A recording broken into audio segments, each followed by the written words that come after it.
Hi అండి. ఉప్పు, నూనె, కారం లేకుండానే పచ్చడండి.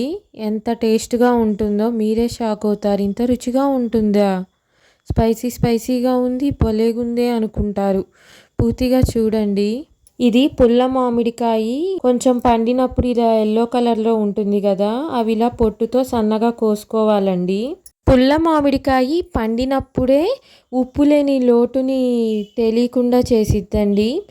దాంట్లో ఉప్పు ఉన్నట్టుగా అనిపిస్తుందండి. ఆ రుచి భలే గమ్మత్తుగా ఉంటుంది. ఇది స్పూను చిన్నదండి. బాగా చిన్నది. పావు స్పూన్ కింద లెక్కేయండి. ఈ చిన్న స్పూన్‌తో శొంఠి పొడి 1 స్పూన్ నిండుగా చల్లాము. సేమ్ అదే స్పూన్‌తో పావు స్పూను మెంతి పిండండి అది. ఇప్పుడు మిరియాల పొడి పావు స్పూన్ వేసామండి. ఇది నార్మల్ టీ స్పూనే. దీంతో హాఫ్ స్పూన్ డాబర్ హనీ వేసామండి మేము.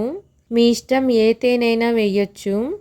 ఏ తేనైనా మంచిదే. మంచి తేనె ఒకటి తీసుకొని వేసి ఇలా కలుపుతూ ఉండాలండి. ఎంత బాగా కలిపితే ఆ ముక్కలన్నీ బాగా కలుస్తాయండి. భలే మెరుస్తున్నాయి చూసారా నూనెలాగా. ఇప్పుడేమో ఒక అర చెంచా నువ్వుల పొడి వేసాము. ఇది కూడా బాగుంటుందండి. ఉప్పు లేని లోటునిస్తుంది ఇలా నువ్వుల పొడి ఇలాంటివన్నీ వేసుకోవడం వల్ల. చాలా టేస్టీగా ఉంటుందండి.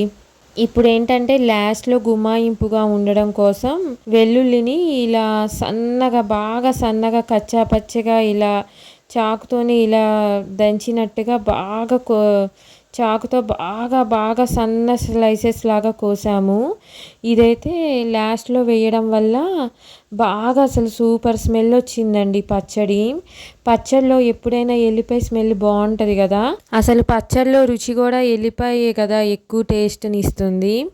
అలానే అలా లాస్ట్‌లో వేయడం వల్ల భలే రుచిగా ఉంటుందండి. రుచే కాదండి ఏమన్నా డైజెషన్ ప్రాబ్లమ్స్ ఉన్నా కానీ సాల్వ్ చేసేసిద్ది. ఇంతకీ ఈ పచ్చడి ఎలా ఉందో మీరు కూడా ట్రై చేసి కామెంట్ చేయండి, షేర్ చేయండి, సబ్స్క్రైబ్ చేయండి, లైక్ చేయండి. Thanks for watching. Have a nice day.